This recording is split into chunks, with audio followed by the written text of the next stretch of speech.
Yeah, Karamo is standing by the tweet. That's exactly right. And I asked about who wrote it. That detail at this point is unclear, but no doubt the controversy surrounding this issue is heating up. Karamo says this tweet was about historical parallels, but many people have problems with that concept. We have been so comfortable. We've been so comfortable for so long. The concept of an abusive government is just crazy talk. And again, history has shown us that we should take it seriously.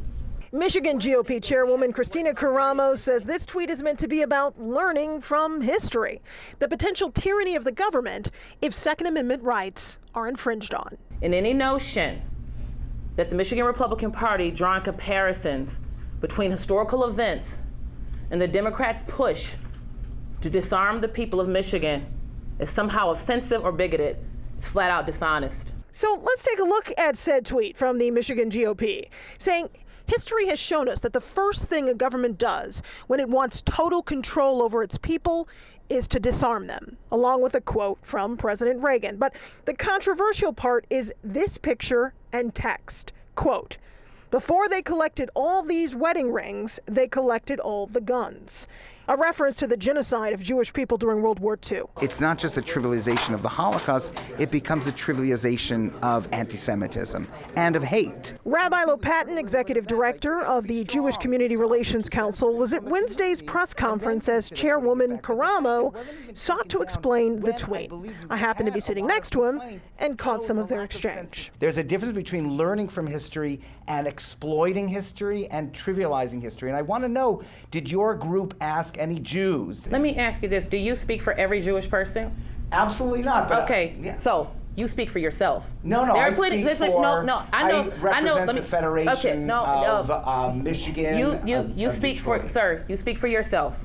There are plenty of Jewish people who agree with me. Certainly, no group is a monolith, but several leaders of those groups have come out against the tweet, including Michigan Democrats and members of Karamo's own party, like the Republican Jewish Coalition, tweeting, there are many ways to make this argument without invoking the Holocaust. What a totally dumbed down version of history. That's Democratic State Senator Jeremy Moss. He's also a member of the Jewish community. He sees no acceptable parallel between the Holocaust and gun safety.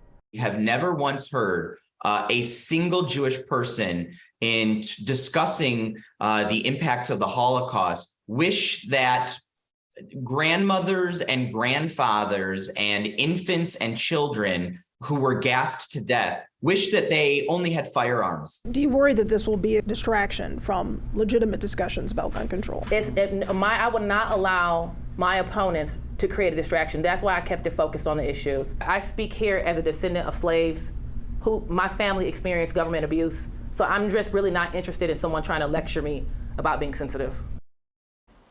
And so, of course, you might imagine I asked whether or not Karamo is going to take down the tweet. And she says right now she has no plans to do that. Roop?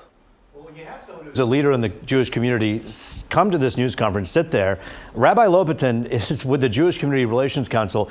2,000 people attend events in the last couple of years with that group. He clearly represents a large number of Jews in our area.